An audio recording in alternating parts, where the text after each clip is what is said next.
Have you ever looked at someone else's life and thought they had it all together? Have you ever scrolled through social media, seen someone's seemingly perfect life, and asked yourself, why can't my life be like that? But what if I told you that the very person you envy is silently wishing for parts of your life too? Welcome back to the channel, where we strip away illusions and get honest about what it really means to live well. Today we are going to talk about envy, not in a shallow sense, but in a deeply human way. We'll explore the irony that while we are busy envying someone else's life, they might be quietly admiring ours. We'll uncover the truth that no one's life is perfect, and that fulfillment comes not from comparison, but from connection with your own path. Let's start with the truth that many refuse to accept. Every single life has pain. Every smile hides a story. Every success sits atop a pile of unseen struggles. The glow you see on the outside is often the result of fires fought in private. There's a man in my neighborhood, Mr. Wang, nearly 70 years old. Every morning at 4 a.m, he's already at his stall making pancakes. Passers-by often comment on his energy. Wow, at his age, and still making good money. They envy his work ethic, his business, his ability to stay active and useful. But what they don't see is the backstory. His hands are permanently swollen, his back constantly aches. He never went to the doctor, not because he doesn't want to, but because he's saving every penny to help his son buy a house. You envy his energy. He envies your freedom. That's the paradox. The person with luxury envies simplicity. The person with a family envies independence. The one with a stable job dreams of creative freedom. The creator wants financial security. The secure crave adventure. This endless loop of projection is fueled by one thing: distance. Because from afar, problems look like perfection. Let me tell you about a woman named Clara. On Instagram, she seemed like a dream. Travel photos, beautiful home, smiling family. She had thousands of followers who called her goals. But in reality, her marriage was falling apart. She struggled with depression. Her finances were unstable because her glamorous lifestyle was heavily funded by credit. One day, she received a message from a stranger. "You're so lucky. I wish I had your life." She stared at the screen and cried. "I wish I had my life too," she whispered. That moment shattered something inside her. She posted a long caption the next day. "This is not real. Not all of it. I'm struggling, but I'm trying." That post went viral not because it was beautiful, but because it was real. So many people said, "Thank you. I thought I was the only one faking it." You see, we all pretending in some way. Pretending we are okay. Pretending we are confident. Pretending we know what we are doing. But behind closed doors, we all just figuring it out. Even the people you admire. Even the ones who seem to have it all. There's a young man named Leo. He works in tech, and as well, lives in a high-rise, drives a luxury car. She used to envy content creators, those who traveled, made videos, told stories. So, one day, he quit his job, bought a camera, started filming. 3 months in, he was overwhelmed. No structure, no income, no routine. His anxiety skyrocketed.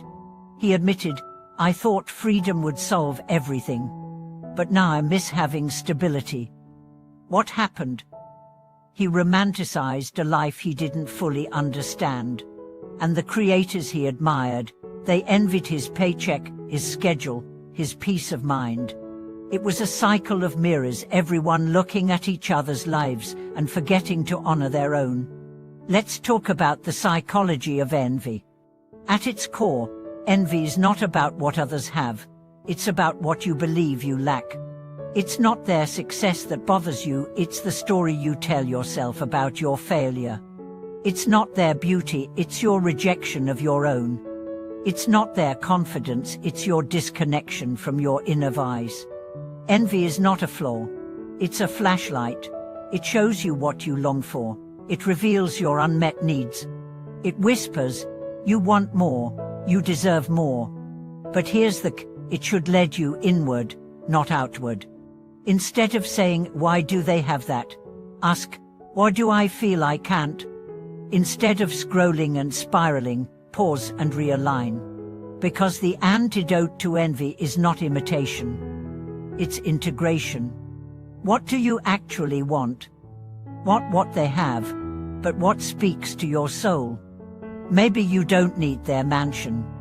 You need peace in your current home. Maybe you don't need their lifestyle. You need to say yes to your own desires. Maybe you don't need their relationship. You need to build one with yourself. And maybe, just maybe, someone is looking at your life and thinking, I wish I had that kind of freedom, that kind of courage, or that kind of authenticity.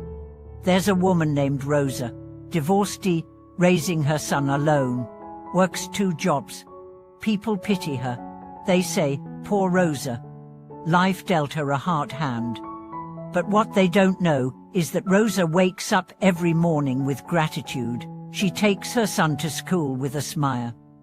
She makes simple dinners and laughs at old sitcoms. She has found contentment, not in what she lacks, but in what she honors.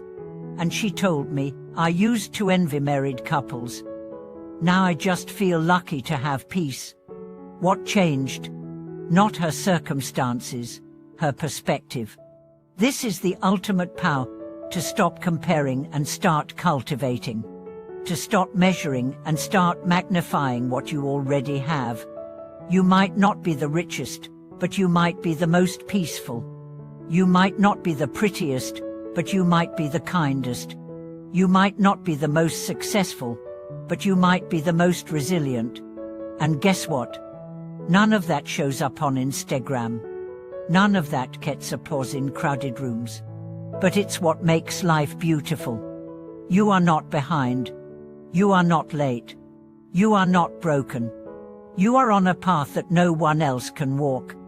Your life is a unique syllabus, a one-of-one journey, a private masterpiece.